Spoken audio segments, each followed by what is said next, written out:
Today on Chloe's Inbox. Dear DJ Chloe, I just want to ask. I'm a 28-year-old man with two kids, one boy and a girl. I'm also married for 6 years now, and my wife is in Qatar for 2 years and came home for vacation last month. I have a decent job as a manager in a restaurant. My story started when my wife left 2 years ago. I had a relationship with a younger girl. I was then 26 and she was 21. Actually, ayokong payagan yung asawa kong umalis, pero nagpumilit siya. That time, wala pa akong relasyon sa isa. Nag-aasikaso siya ng mga papeles niya nang hindi ko alam. To cut the story short, after she left, yun na nga at nagkaroon ako ng relasyon. We were together for 1 year. While we were together, madalas kaming mag-away ng asawa ko. Hindi ko siya kinakausap kasi nga ang reason ko ayoko nang nandoon siya sa ibang bansa. So for me, speaking with her means supporting her sa pag-alis niya until nabuntis ko yung karelasyon ko.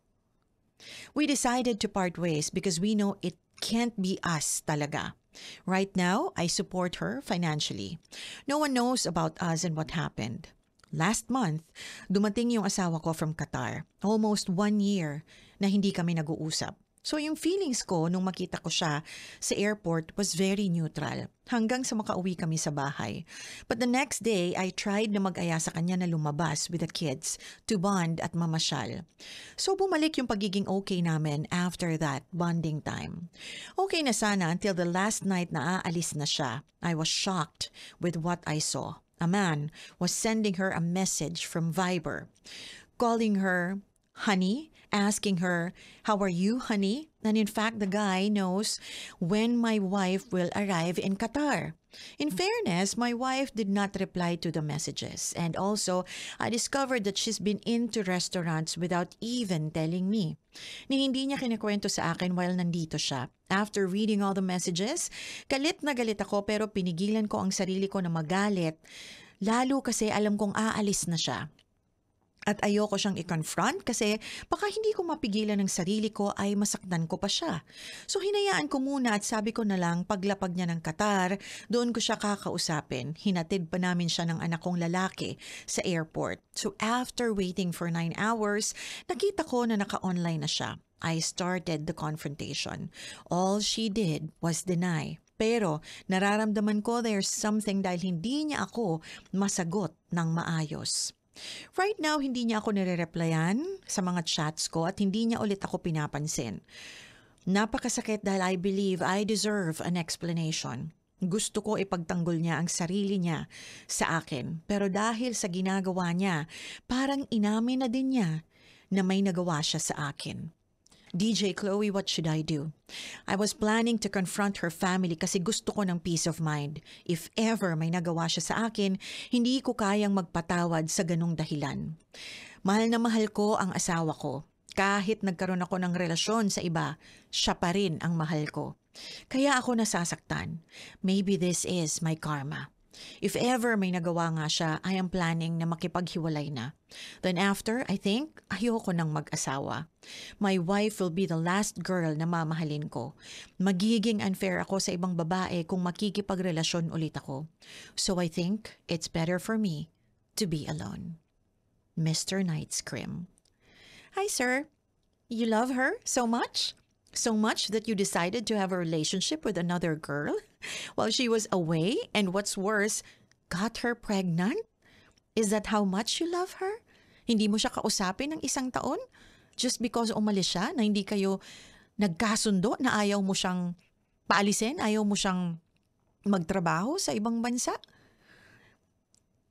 Mahal mo? Sobrang mahal mo talaga? Parang saang part? Tapos ngayon, dahil nalaman mo na she was also doing the same thing that you were doing, galit ka.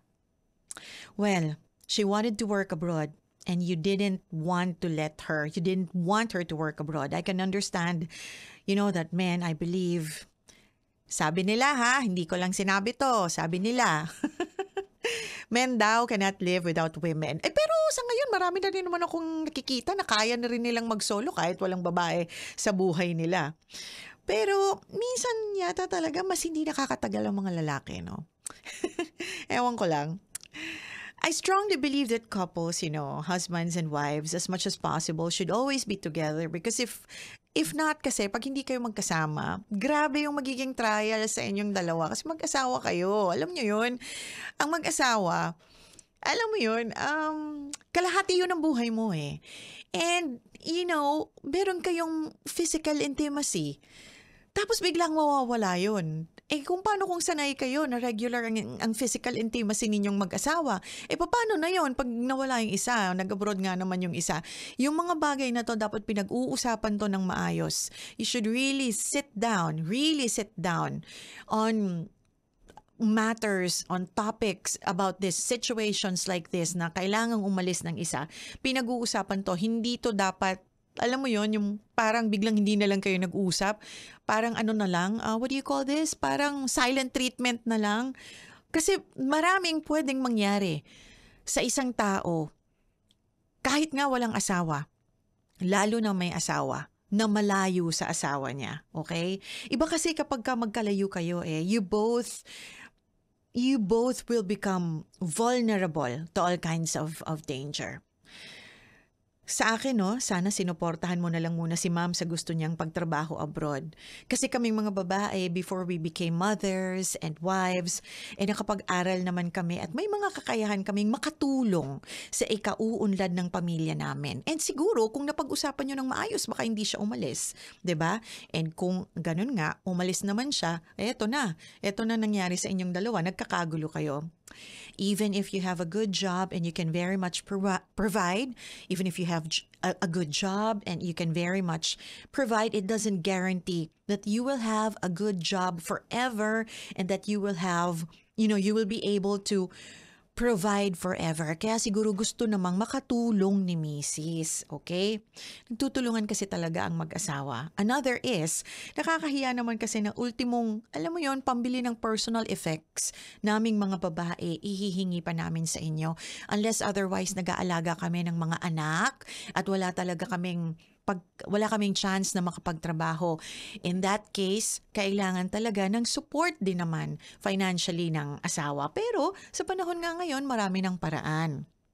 Okay? But then wala na nangyari na ang mga hindi na sana nangyari. You feel and you've decided that you can't forgive her if may lalaki siya. Why?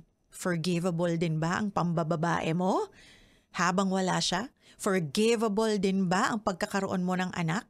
Alam mo, maiintindihan pa siguro ng babae, ng asawa mo yung nagkaroon ka ng babae pero yung nagkaroon ka pa ng anak.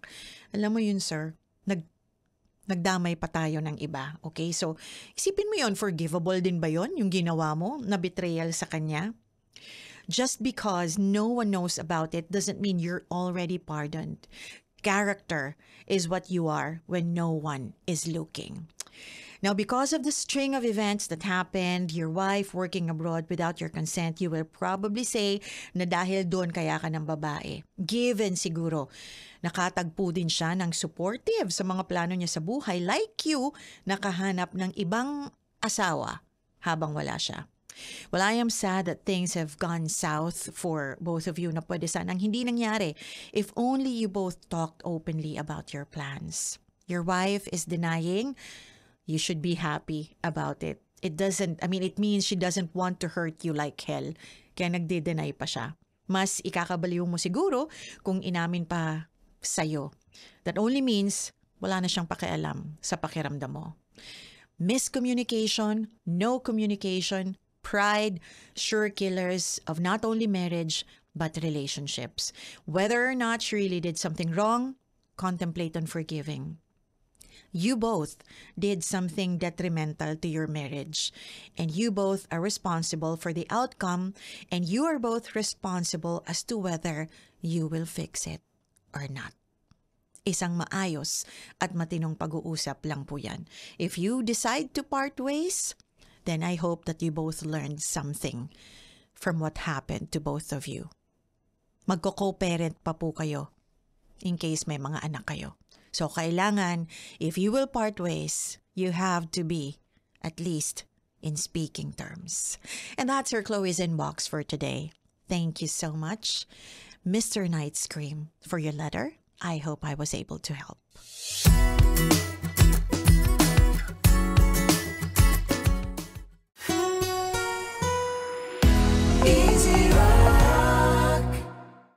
Thanks for watching. For more exclusive videos and Artist interviews. You can check out our videos by clicking here. And don't forget to follow us on our social media accounts too. Links are in the description below.